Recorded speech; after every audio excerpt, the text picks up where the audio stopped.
4장 1절, 창세기 4장 1절, 2절 보시겠습니다. 아담이 그의 아내와 동침함에 하와가 임신하여 가인을 낳고 이르되 내가 여호와로 말미암아 득남하였다 하니라.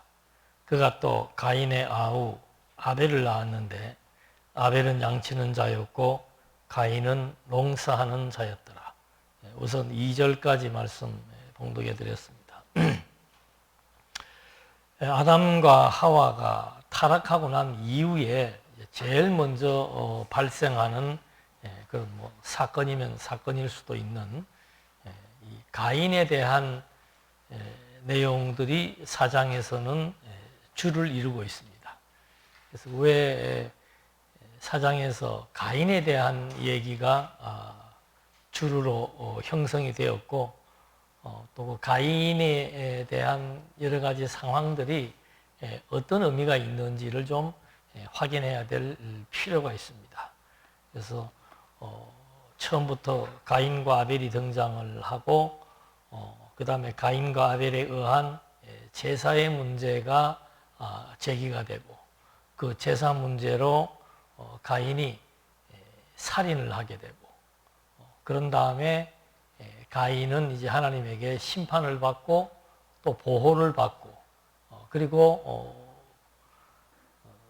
쫓겨나서 가인 역시 또 그런 지역에서 쫓겨나서 다른 곳에 사는데 그러한 그 가인의 족보가 명시되고 있습니다.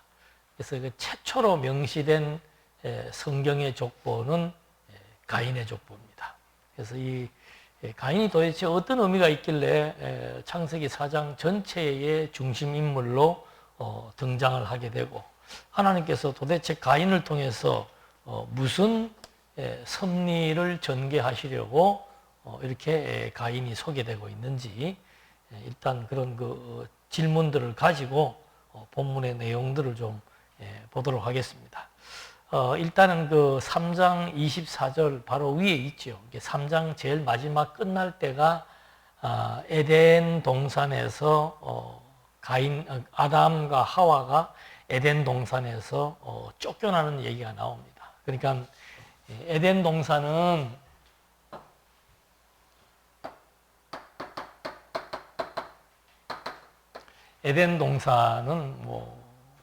인간은 생명체로 존재했고 환경은 저주가 없는 저주받지 아니한 그런 정말 기쁨의 동산입니다. 낙원의 동산이에요. 그런 곳에서 타락을 하게 되죠. 여기에서 범죄를 저지르게 되어서 여기에서 하나님께서 쫓아냈다 그랬습니다. 쫓아내고 제일 먼저 이제 시작되는 내용이 뭔가 하면은 아담과 하와가 동침을 해서 가인을 낳고 또 동침을 해서 아벨을 낳게 되는 겁니다.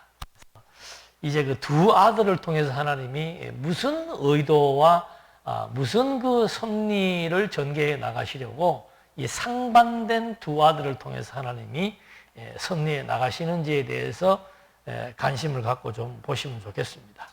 근데 하와가 이제 그 임신해가지고 가인을 낳고 하는 말이 여호와로 말미암아 득남했다고 얘기하는 거죠. 가인을 놓고서는 여호와로 말미암아 득남했다라고 얘기합니다. 그래서 가인의 이름 뜻은 얻다라는 뜻입니다. 얻다. 에덴 동산 밖에서 처음으로 얻은 아들. 그래서 여호와의 뜻으로 말미암아 여호와의 약속대로 생육하고 번성해서 가인을 얻었다. 이런 의미로 얘기를 하고, 근데 아벨에 대해서는 아무 말이 없습니다.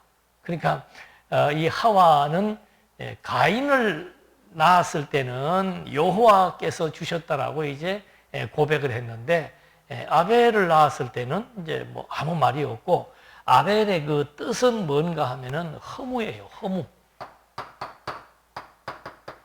참 성경은 보면 그 이름도 아벨은 자기 이름대로 그러니까 아벨의 이름을 허무라고 지었던 이유 중에 하나도 가인은 여호와로 말미암아 얻었는데 가인 하나면 된다는 거죠.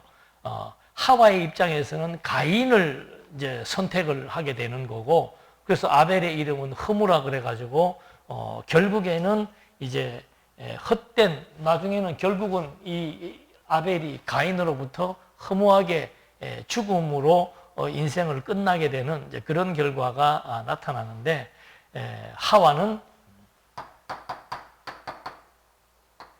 가인에 대해서 여호와로 말미암아 얻었다라고 이렇게 명시가 됩니다. 그리고 그들의 직업이 나옵니다. 그러니까 땀을 흘려야 먹고 살 수 있을 것이라고 하는 하나님의 심판의 내용대로 바로 가인의 아벨을 낳았는데, 아벨은 양치는 자였고 가인은 농사하는 자다. 양을 치니까 목동입니다. 이렇게 그들의 출생에 대한 그 배경을 통해서 엄마는 가인을 지목했고, 그 가인이 결국은 여호와께서 주셨다라고 하는 그런 약속대로 후손을 얻었다라고 하는 그런 의미의 이름을 짓습니다. 그런데 이제 그 나중에 이게 전개될 때를 보면은 하와는 가인을 선택을 하고 가인을 지명을 한 반면에 하나님은 아벨을 선택을 하고 아벨을 지명합니다. 그래서 그 다음에 내용을 보게 되면 이제 3절에 세월이 지난 후에 이런 말이 나오죠. 그러니까 그 뭐 여러 가지 주석에서도 이런 얘기들을 다루고 있습니다. 근데 이 얘기를 다루는 이유는 나중에 가인이 그 살인을 하고 난 다음에 또 지금 이 동네를 벗어나서 다른 동네로 가야 되는데 거기 이미 또 사람들이 있었다는 거죠. 그 이유는 뭔가 하면은 여기 세월이 지난 후에 아담과 하와는 계속해서 생육하고 번성해서 여러 지역에 이때는 나이들이 벌써 뭐 몇백 살씩 이렇게 살 때이기 때문에 자식들이 여러 군데 흩어져 있었다는 하나의 근거가 됩니다. 세월이 지난 후에 가인은 땅의 소산으로 제물을 삼아 여호와께 드렸고, 아벨은 자기도 양의 첫 새끼와 그 기름으로 드렸으니 여호와께서 아벨과 그의 제물은 받으셨으나 가인과 그의 제물은 받지 아니하신지라. 가인이 몹시 분하여 안색이 변하니 여호와께서 가인에게 이르시되 내가 분함은 어찌 됨이뇨 안색이 변함은 어찌 됨이냐.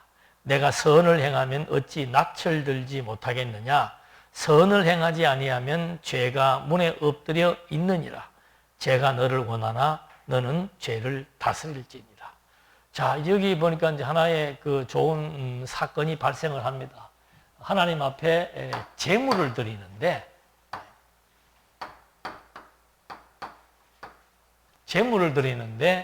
가인은 농사를 지으니까 곡물을 드렸고, 아벨은 또 목축업을 하니까 양을 드리는데, 그냥 양을 드리는 게 아니고 양의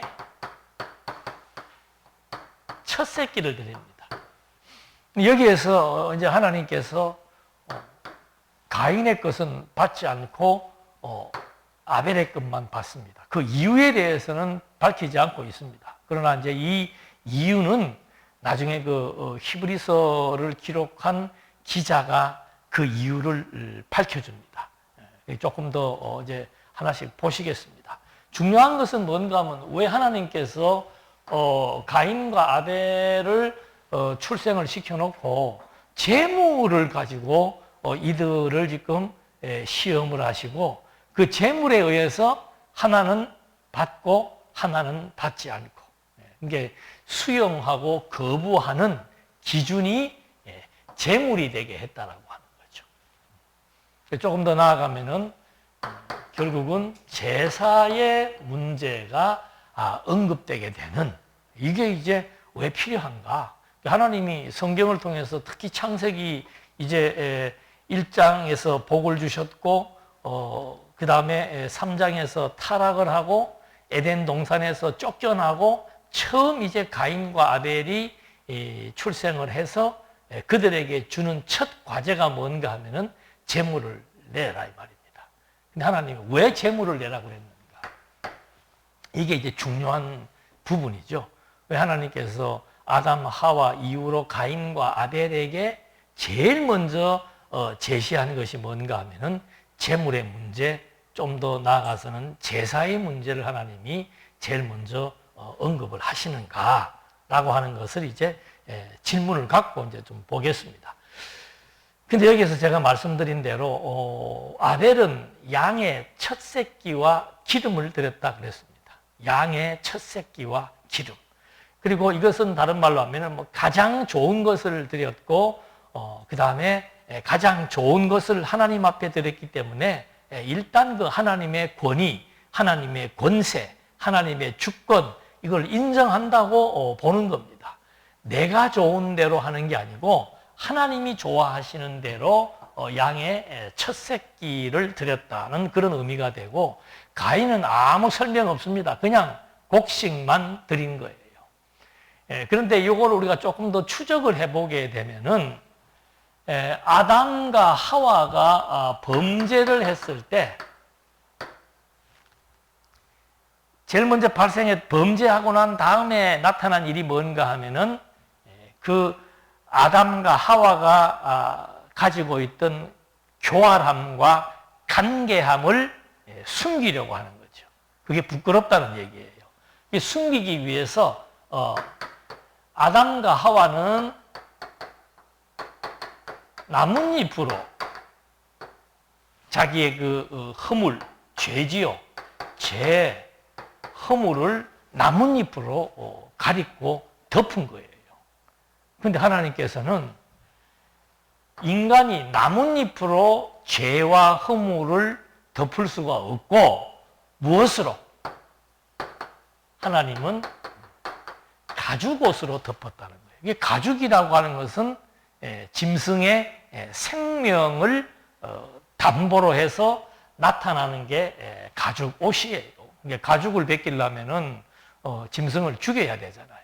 그러니까 이때부터 하나님은 벌써 제사의 의미를 담고 그 죄와 허물을 덮는 문제에 대해서 암묵적으로 제시를 해주는 거예요. 그러니까 첫째 이 죄와 허물에 대한 부분은 인간이 해결할 수 있는 부분이 아니다.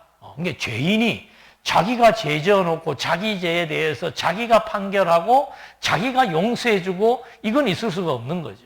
범죄자에 대한 죄는 반드시 심판관이 그 죄에 대해서 판결하게 되어 있습니다. 그래서 인간 세계에서도 사람이 죄를 지으면은 법정에서 판사가 그 죄에 대한 경중에 대한 판결을 내리는 것처럼 지금 똑같아요. 인간이 죄를 지었을 때 그 죄에 대한 판결은 인간을 창조하신 심판자, 하나님만이 그 문제에 대해서 해결을 할 수 있는 겁니다. 그런데 처음부터 사람이 그 자기들의 죄와 허물을 자기들이 그 부분을 덮어버리고 그 부분을 해결하려고 한 거죠. 그래서 하나님이 그거 벗겨버리고 가죽으로 하나님의 판결은 가죽옷으로 그 죄와 허물의 문제를 해결한다는 거예요. 다른 말로 하면은 속죄예요. 속죄. 범죄에 대해서 죄를 속해줄 때, 죄를 용서해줄 때 인간이 자기 죄를 용서할 수 없다는 거. 두 번째, 나뭇잎으로는 그것이 용서되지 않는다는 거. 인간이 할 수 없고 하나님이 해나가시되, 하나님이 해나가실 때 왜 짐승의 생명을 갖고 그 죄의 문제를 해결하시냐 이 말이죠. 그래서 지금 똑같아요. 이런 맥락 속에서 가인은 뭘 드린 겁니까? 곡물을 드린 거예요. 그러니까 아담과 하와가 범죄해서 나뭇잎으로 죄와 허물을 가리려고 했던 것처럼 하나님이 지금 이제 나한테 제사 드리라 이 말입니다. 그 제사 드리려면 제물을 갖고 와야 되는데 그 제물을 곡물로 제물을 갖고 온 반면에 아벨은 양의 첫 새끼를 하나님 앞에 갖고 온 거죠. 그러니까 이 말의 의미는 죄에 대한 해결책은 반드시 생명을 담보로 한다는 겁니다. 그러니까 왜 그런가? 그게 이제 바울이 로마서에서도 얘기하고 있습니다만은 죄의 싹은 뭐예요? 사망이에요.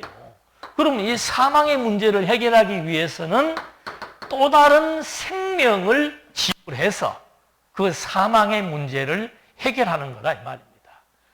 그걸 이제 하나님께서는 처음부터 가지고 계신 거죠.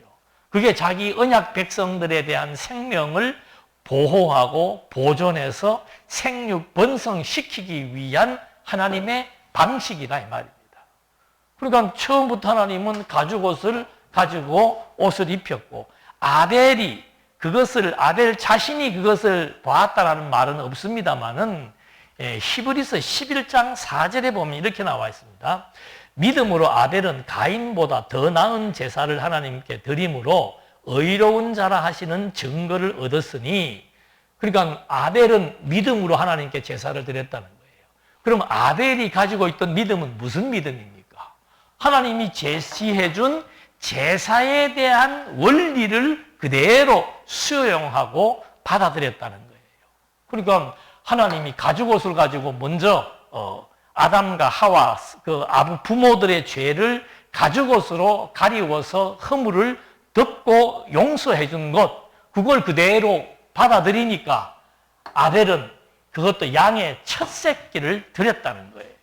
그래서 지금 히브리서 기자는 그래서 의로운 자라는 증거를 얻었다. 하나님이 그 예물에 대하여 증언하십니다.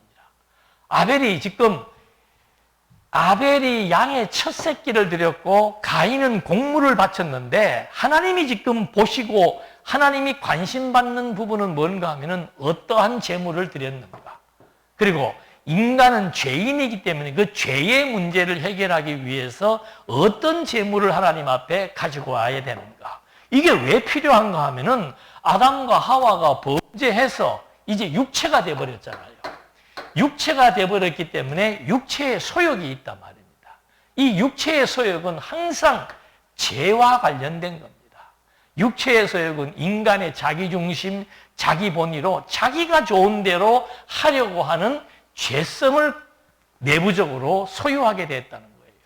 그런 그 죄성을 밖으로 표현하는 것이 이제 범죄가 되는데, 인간은 어차피 이제 죄인이 돼버렸기 때문에 죄인이 생명을 유지하기 위해서는 반드시 제사가 필요하다는 거예요. 그래서 하나님은 처음에 가인과 아벨을 하나님이 출생시켜 놓고 처음에 그들에게 주는 과제는 바로 뭔가? 너희와 나는 이제 이 제사를 통해서 관계가 유지되고 형성된 관계가 유지된다는 것을 처음부터 하나님이 보여주려고 하는 거예요. 그러니까 타락하기 이전에는 제사가 필요 없습니다. 타락하기 이전에는 제사 없이 하나님과의 관계가 유지되고 소통했지만 이제 타락한 이후로부터는 하나님과 인간의 관계를 연결시켜주는 유일한 통로가 바로 뭔가? 제사라 이 말입니다. 제사. 그래서 하나님이 처음에 아담과 하와를 만들어 놓고 이제 그 다음에 제물을 갖고 오라고 하는 과제를 내주었는데 그 제물에 대한 성격을 여기서 분명하게 규정을 해주는 거죠. 그래서 이제 나중에 레위기서나 보면은 이스라엘 민족이 애굽에서 해방되고 난 다음에 이제 이 백성들도 결국은 하나님의 백성이에요. 하나님의 백성이기 때문에 하나님의 백성은 하나님과 제사의 관계가 형성이 돼야 됩니다. 그래서 이스라엘 백성들을 애굽에서 불러내어 가지고 제사장 나라라고 규정을 해주시는 거예요.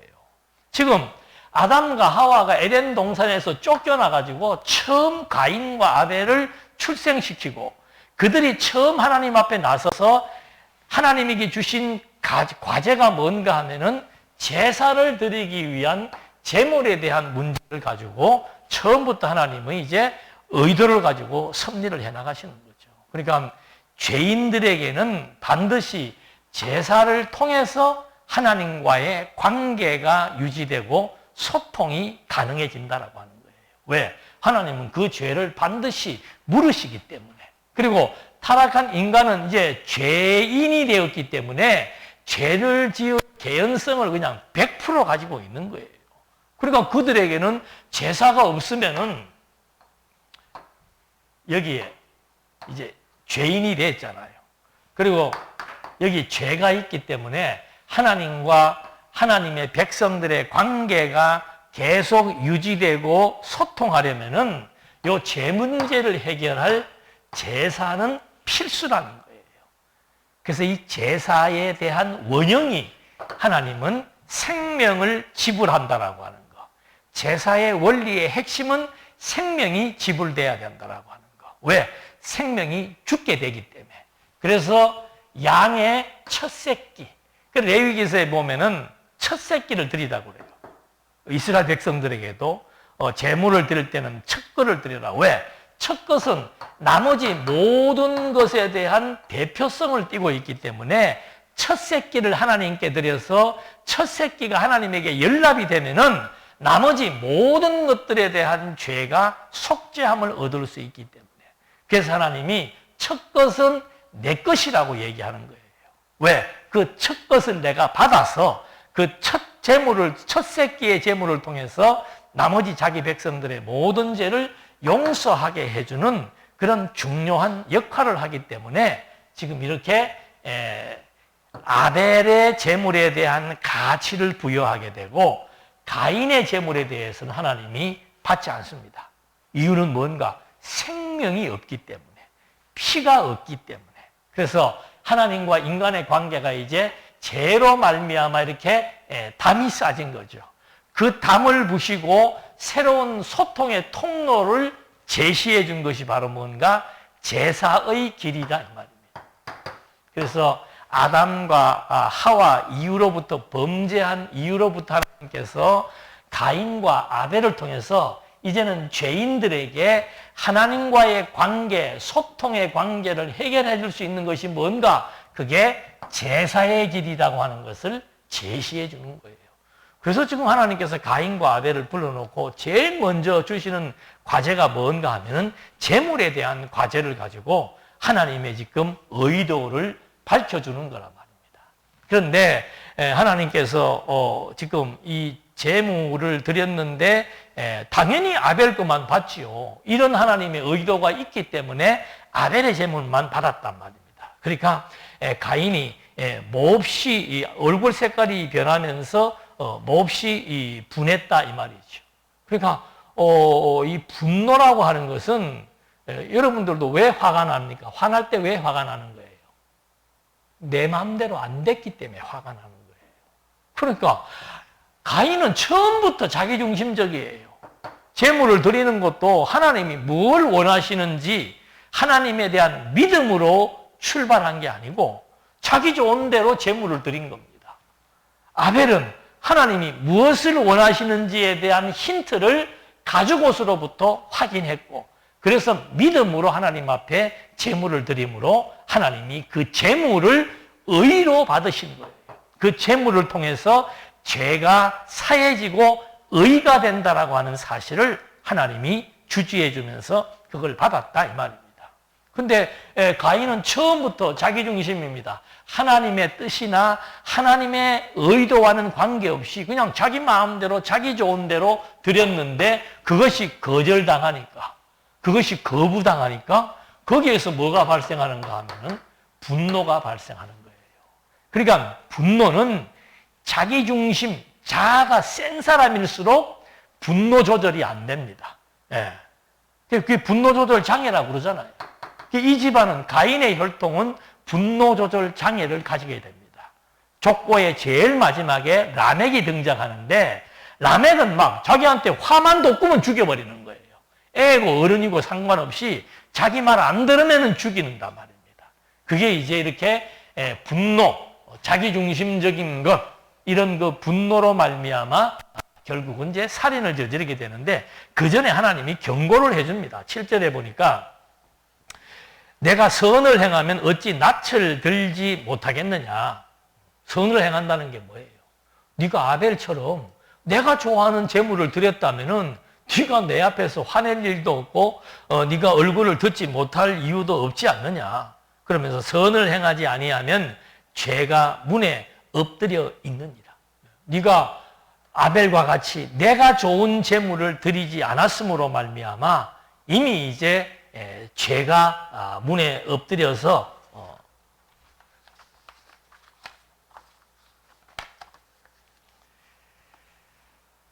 아벨처럼 온전한 재물을 드렸다면은 하나님 앞에 얼굴을 들지 못하는 그런 일은 없을 것이고 당당할 텐데 그렇지 못했기 때문에 결국은 선을 행하지 못했기 때문에 가인에게는 죄가 이제 가인을 움직이려고 한다 이 말입니다. 문 앞에 엎드려 있다 이 말입니다. 그러니까 죄가 너를 원하나 너는 이미 이제 네 중심에 의해서 네 좋은 대로 했기 때문에 네 속에는 네가 하고 싶은 대로 안 된 것에 대한 악한 마음이 동할 수 있는 그런 죄의 소지가 너에게 지금 주어졌다는 겁니다. 그러니까 너는 죄가 너를 원한다. 죄가 너를 지금 네 마음을 요동치고 작동시키려고 하려고 하니까 너는 죄를 잘 다스려라. 다른 말로 한마디로 하면 그 얘기예요.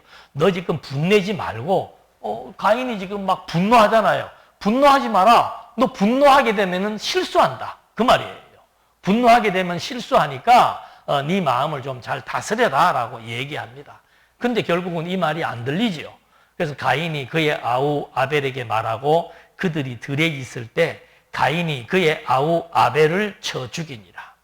여호와께서 가인에게 이르시되 내 아우 아벨이 어디 있느냐? 그가 이르되 내가 알지 못하나이다. 내가 내 아우를 지키는 자이니까.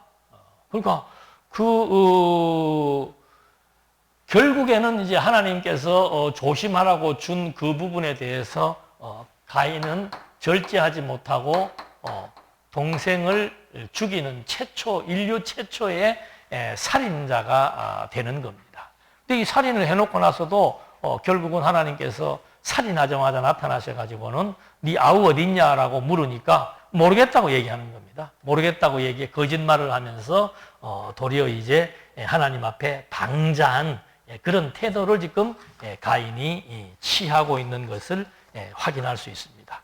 그러니까 하나님께서 10절에 이르시되 내가 무엇을 하였느냐? 내 아우의 핏소리가 땅에서부터 내게 호소하느니라.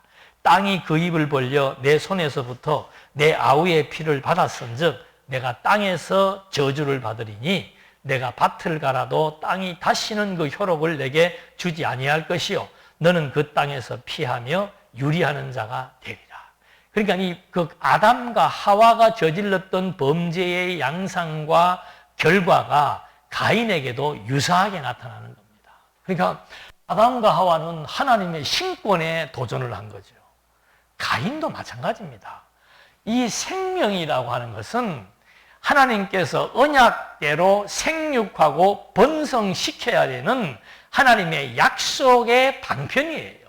그리고 이 생명의 주인은 하나님입니다. 그런데 인간이 생명의 주인의 허락도 없이 자기 마음대로 사람의 생명을 살해한다라고 하는 이것은 단순히 사람을 죽인 것에 대한 문제를 벗어나서 이건 하나님에 대한 권위에 대한 도전이고 하나님 약속에 대한 반역으로 지금 이것이 간주될 수 있는 거죠. 그러니까 아담이 저지른 범죄나 아담과 하와가 따먹은 선악과에 대한 열매, 이것도 신의 권세에 대한 도전인 것과 같이 지금 가인 역시도 동생을 죽인 이 살인이라고 하는 자체가 하나님께서 생육하고 번성시키겠다고 약속한 약속에 대한 반역이며 생명의 주관자이신 하나님의 신권에 대한 도전이 바로 이 살인 행위가 된다 이 말입니다.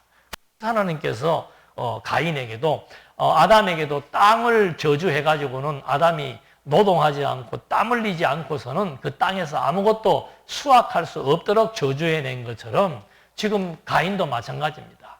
그 동생의 피가 땅에 덮인 거예요. 그래서 그 밭을 갈아도 땅이 다시는 그 효력을 내지 아니할 것이고 결국 너는 땅에서 피하며 유리하는 자가 되리라. 이 땅에 못 살고 또 다른 땅으로 쫓겨나게 되는 겁니다. 그래서 정착하지 못하고 유리방황하는 그런 자가 이제 된다고 하나님께서 선고를 내리시는 겁니다. 그러면서 결국은 이제 하나님의 심판이 땅에 대한 저주로 나타나지요. 아담에게도 땅을 저주했던 것처럼 가인에게도 땅을 저주해서 땅이 효력을 상실해서 이제 거기서 나오는 음식물을 취할 수 없도록 그렇게 해버리고, 그 다음에 땅에 정착을 하지 못하고 유리방황하도록 만들어 버립니다. 그러니까 13절에 가인이 여호와께 아뢰되 내 재벌이 지기가 너무 무겁습니다. 그 말이에요. 이놈도 참 이놈이라고 해도 될지는 모르겠습니다만 웃겨요. 처음부터 재물도 자기 좋은 대로 갖다 바치고 또 자기께 통과가 안 되니까 화가 나가지고 동생을 죽이고, 그 정도에서 하나님이 너는 이제 땅에서 정착하지 못한다라고 심판을 내렸으면은 잘못했습니다 그래야 되는데, 이거 형량이 너무 세다는 거죠. 나 상소하겠어. 일반 법정 같으면 1심, 2심, 3심제가 돼가지고 3심까지 항소할 수가 있지만 하나님의 판결은 그냥 그게 대법원이에요. 근데 하나님의 판결에 대해서 문제를 제기하면서 그 형량이 너무 무겁다고 얘기합니다. 그러니까 14절 주께서 오늘 이 지면에서 나를 쫓아내시온즉 내가 주의 낯을 배웁지 못하리니 내가 땅에서 피하며 유리하는 자가 될지라. 무릇 나를 만나는 자마다 나를 죽이겠나이다. 하나님은 아직은 쫓아낸다 이런 말은 한 적이 없는데 하여튼 본인 스스로가 쫓겨날 것을 각오하고 있고 하나님을 볼 수 없다라고 얘기를 합니다. 그러면서 이런 형들이 나한테 너무 큰데 내가 지금 다른 동네 가다가 우리 친척들, 우리 형제들을 만나게 되면은 나를 살인자로 낙인 찍어서 나를 죽이지 않겠습니까? 자기 행동이 잘못된 것은 또 알아요. 내가 살인자이기 때문에 지금 다른 지역에 살고 있는 형제들이 나를 가만 놔두겠습니까? 라고 얘기하는 겁니다. 여호와께서 그에게 이르시되 그렇지 아니하다. 가인을 죽이는 자는 벌을 7배나 받으리라 하고 가인에게 표를 주사 그를 만나는 모든 사람에게서 죽임을 면하게 하시니라. 그러니까 이미 이 표는 두 가지 의미가 있습니다. 살인자이기 때문에 손대지 말아라고 하는 이제 그 표가 뭔지는 정확하게 안 나와 있습니다만은 하여튼 하나님께서 살인자 가인을 손대지 마라 라고 하는 뜻의 표를 가인에게 주게 되는 거죠. 그래서 가인에게 이렇게 지금 아담도 범죄하니까 하나님이 심판을 내리시고 그 다음에 또 아담과 하와에게 가죽옷을 통해서 하나님과의 관계를 유지시켜 나가기 위한 그런 그 보호의 장치를 만들었습니다. 그런 것처럼 지금 가인도 범죄를 해서 하나님이 땅으로부터 저주를 받게 될 것에 대한 심판을 내렸습니다. 근데 이제 가인은 땅에서 저주받는 정도는 내가 감당하겠는데 내가 죽으면 어떡합니까? 라고 호소하니까 가인의 생명은 보존시키겠다라고 하는 하나님의 약속의 증표가 주어지는 거죠. 그러니까 여기에서 가인을 이 범죄에도 불구하고 하나님께서 계속 보호하시는 이유는 뭔가? 나중에 인류도 마찬가지입니다. 인류도 하나님의 아들과 사람의 딸들이 서로 혼합해서 혈통이 혼혈되니까 하나님이 심판을 하시는데 인류를 완전히 다 멸절하지 않습니다. 거기에서 노아의 8식구를 통해서 하나님이 생육 번성하기 위한 보호를 하시는 것처럼 지금 그 범죄와 심판과 보호를 하시는 이유는 뭔가? 범죄 이전에 하나님이 세웠던 언약이에요. 하나님 나라를 세워주겠다라고 하는 그 언약, 그 언약의 첫 번째 이들이 죽어버리면은 생육하고 번성하는 약속이 이루어질 수 없기 때문에 하나님의 언약에 대한 절대성, 인간의 범죄와 상관없이 하나님은 인간을 심판하고 마지막 가서는 그들을 보호해서 생육하고 번성하게 하실 하나님 언약에 대한 절대성, 그걸 지금 계속해서 하나님은 여기에서 우리에게 강점을 주어서 증거하려고 하는 내용인 것을 확인할 수 있습니다. 그래서 이렇게 그 가인의 그 보호 내용, 그리고 처음에 범죄하기 이전에도 죄인들에게 하나님이 이 제사의 과제를 주신 것, 이건 바로 하나님과 인간이 죄인이 되었는데 죄인된 인간과 하나님은 계속해서 언약의 관계에 있기 때문에 생육하고 번성하고 땅을 정복하고 다스리는 언약하신 나라를 세워나가기 위해서 이 백성들과의 관계 유지, 소통은 필수적입니다.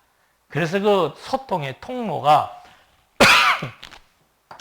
제사의 길을 통해서 주어지고, 이 제사가 이제 나중에는, 자, 여기도 지금 보면은 가인과 아벨의 출발부터가 달랐죠.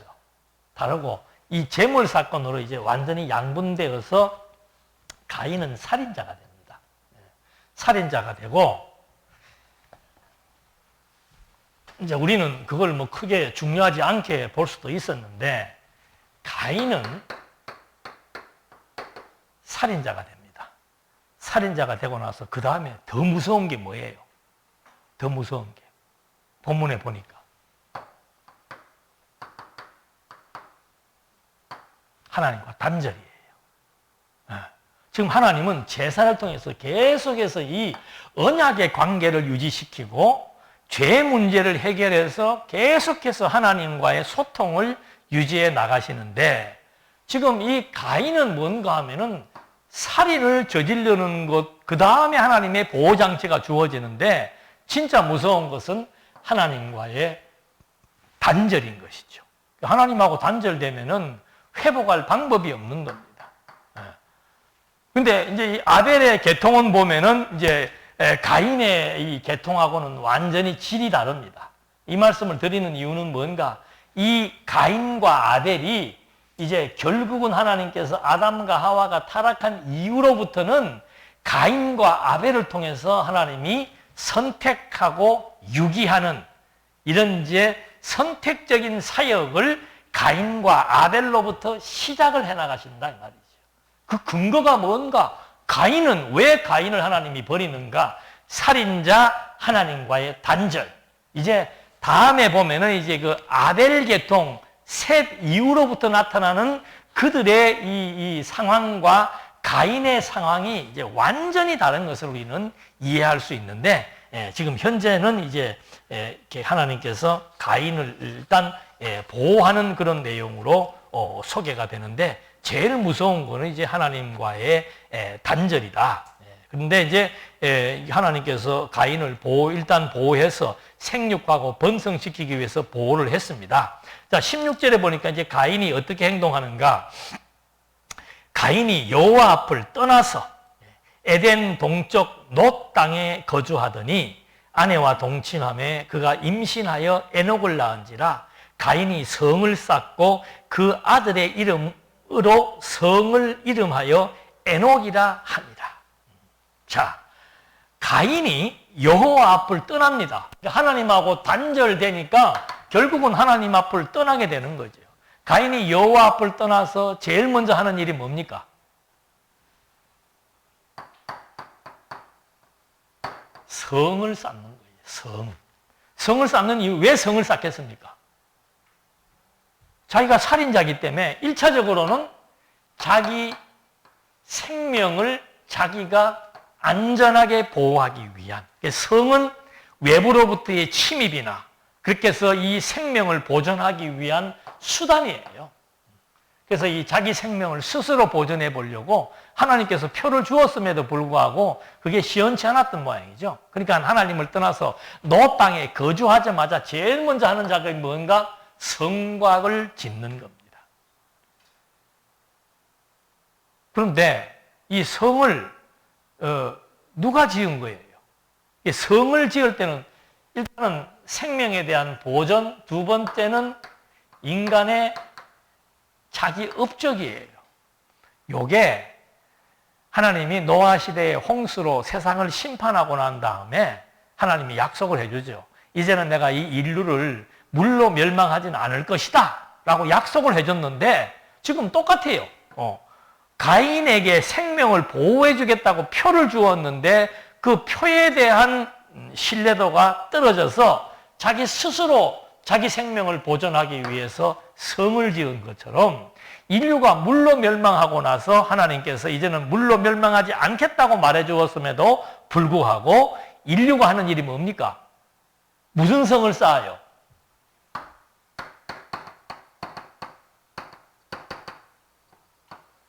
바벨탑을 쌓잖아요. 쌓는 이유를 거기에서는 설명을 해줍니다. 왜 쌓는가? 우리들의 이름을 내고 우리가 하나님의 심판으로부터 멸하는 것을 모면하기 위한 거. 똑같은 장치예요. 그렇게 해서 나중에 인류들이 바벨탑 성을 쌓는 이유, 지금 노아가 하나님과의 단절, 하나님을 떠나서 제일 먼저 하는 일은 뭔가? 자기 보호예요. 자기 보호. 그러니까 이게 얼마나 어리석습니까? 인간의 죄를 자기가 해결하려고 하는, 자기가 해결하려고 하는 그 발상, 그 다음에 자기 생명의 보존을 자기가 해보려고 하는 발상. 이게 이제 가인의 길입니다. 가인의 길은 처음부터 인간 본의의 행동을 하고 있는 거죠. 근데 아벨은 제물을 드릴 때도 자기가 좋아하는 제물을 드린 게 아니고 하나님이 좋아하는, 그래서 하나님에게 양의 첫 새끼를 드리는 것과 상반된 결과가 여기에서 나타나고 있습니다. 그렇게 해서 16, 17절에 이제 가인이 하나님과의 단절된 상태에서 노 땅에 있으면서 성을 건축하는데 몰두한 것을 우리가 확인해 볼 수 있습니다. 그 다음에 18절로 22절에 보게 되면은 뭐가 나오는가 하면은 에녹이 또 누구를 낳고 해서 나중에 보면은 20절에 아다는 야발을 낳았으니 그는 장막에 거주하며 가축을 치는 자의 조상이 되었고, 그 다음에 21절에 그의 아우 이름은 유발이니 그는 수금과 퉁소를 잡는 모든 자의 조상이 되었으며, 실라는 두발가인을 낳았으니 그는 구리와 새로 여러 가지 기구를 만드는 자요 두발가인의 누이는 나아마였더라. 그러니까 가인의 후손들에 대한 소개가 나오는데, 이거는 완전히 목축 산업의 조상이 되고 예술 문화의 조상이 되고 철기 문화의 조상이 됩니다. 이걸 다른 말로 하면 뭐가 되겠어요? 지금 가인은 성을 쌓았지요.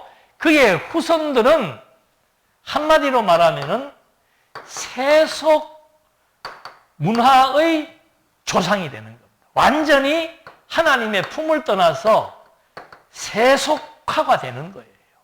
그러니까 이거를 좋은 관점에서 볼 때, 하나님을 배제한 관점에서 볼 때는 인류 문명의 발생이 가인으로부터 시작되었다라고 말할 수 있지만, 하나님의 관점에서 볼 때는 그것은 바로 인간이 하나님과의 관계 속에서 제사를 통해서 하나님과 예배적 관계가 형성되고 유지되어야 될 인간이 완전히 세속화, 전락되어지는 내용으로 가인의 문화가 형성되었다는 거죠.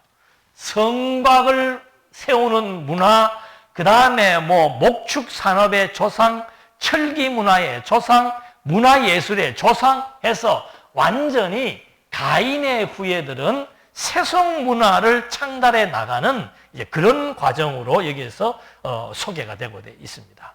그러면서 23절에 라멕이 아내들에게 이르되 아다와 실라요 내 목소리를 들으라. 목소리가 되게 강팍스러운 말이죠. 라멕의 아내들이여 내 말을 들으라. 나의 상처로 말미암아 내가 사람을 죽였고 나의 상함으로 말미암아 소년을 죽였도다. 가인을 위하여는 벌이 7배일진데 라멕을 위하여는 벌이 70배 1이로다 하였더라. 그러니까 지금 이 가인의 살인 DNA가 마지막에 이제 그대로 아들 그 후손들에게 계승이 되어 가지고 라멕은 이제 완전히 살인을 저지르는, 이건 자기 기분 나쁘면은 애도 없고 구별하지 않고 죽이면서 자기 죄가 가인보다 70배나 더하다. 나는 사람을 내 마음대로 죽일 수 있는 그런 정권이 있는 것처럼 이렇게 방자한 표현을 짓고 있는 거죠.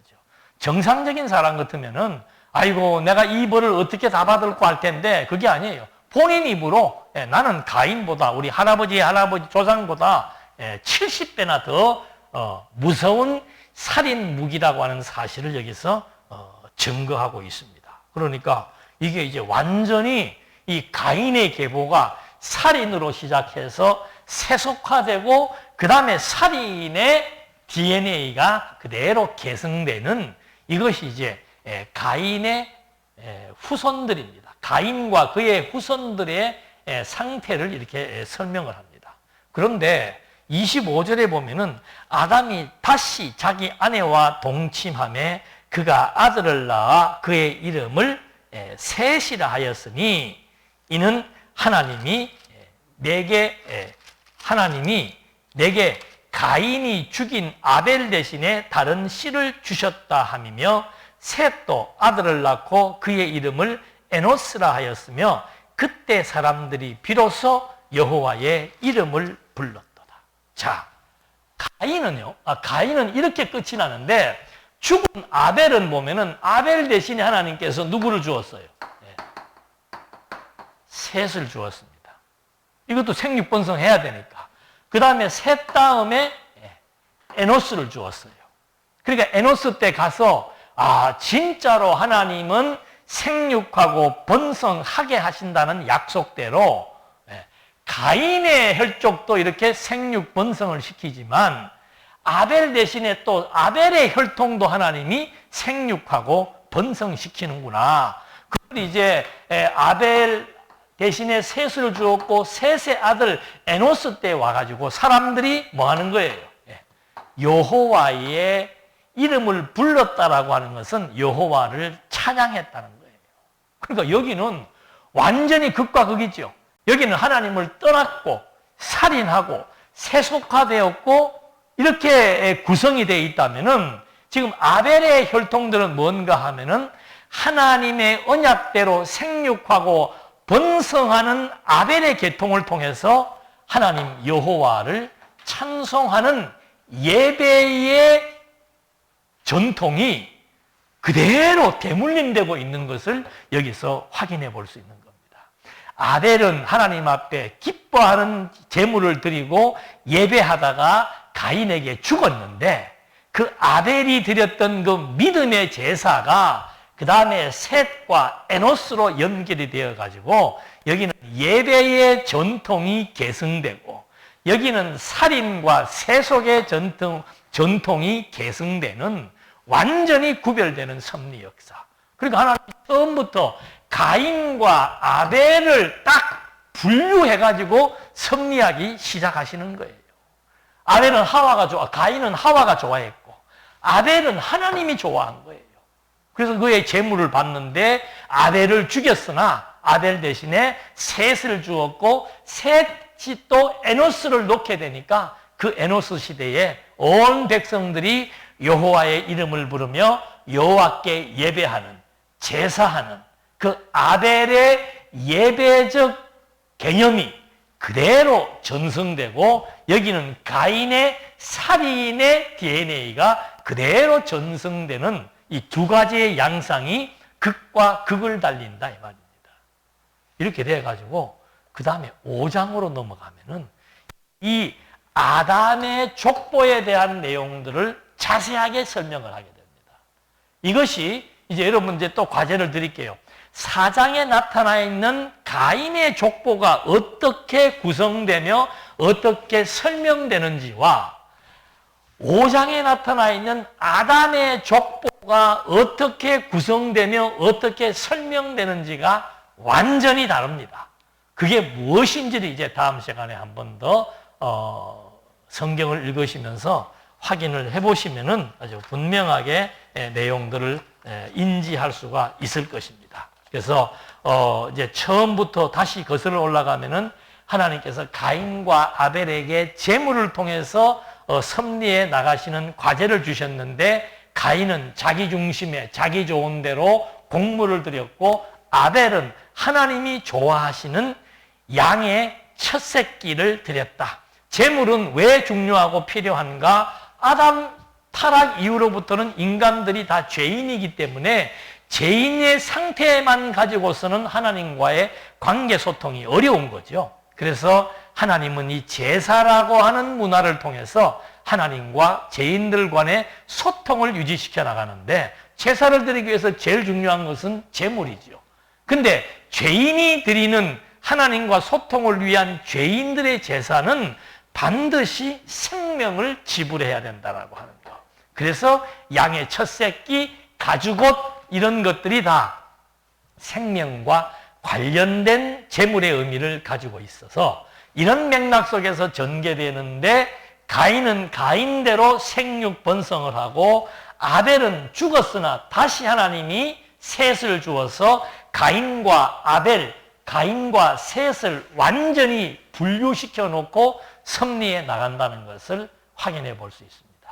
그래서 이제 5장으로 넘어가게 되면은 이제 하나님께서 이 아벨의 계보를 이제 아담으로부터 시작합니다. 왜? 아담과 하와가 또다시 아벨 대신에 셋을 낳아서 시작되는 것이기 때문에 이제 아담의 족보 또는 셋의 족보라고 할 수 있습니다. 그것이 어떤 과정을 통해서 전개되었길래 도대체 하나님은 지금 이 죄를 범한 이후로부터 인간 세계를 하나는 택하고 하나는 버리는 이 변곡점이 바로 가인과 아벨의 사건이 되는 거예요. 그거를 통해서 하나님이 이제 계속해서 전개해 나가실 텐데, 다음 시간 계속해서 확인을 해보도록 하시겠습니다. 기도하시겠습니다. 은혜와 사랑이 풍성하신 하나님 아버지, 우리는 지금 창세기를 통해서 하나님이 우주와 만물을 창조하시고 또 사람을 창조하셔서 복을 주셨고 그 복을 끝까지 계승해 나가시는 내용들을 우리가 살펴보고 있습니다. 하나님이 사람에게 주신 복은 하나님의 존재를 알게 하기 위한 계시의 방편입니다. 그 복은 반드시 이루어져서 하나님의 나라가 실현된다는 확신을 갖게 되고 그것이 그리스도를 통해서 완전히 성취되었다는 사실을 저희들은 지금 현재도 경험하며 살아가고 있습니다. 이제 창세기로 펼쳐지는 이런 창조의 세계와 인간의 세계를 통해서 하나님의 의도가 무엇인지를 파악하며 살아계신 하나님을 의지하며 살기에 부족함이 없도록 인도해 주시옵소서. 예수님의 이름으로 기도드립니다. 아멘.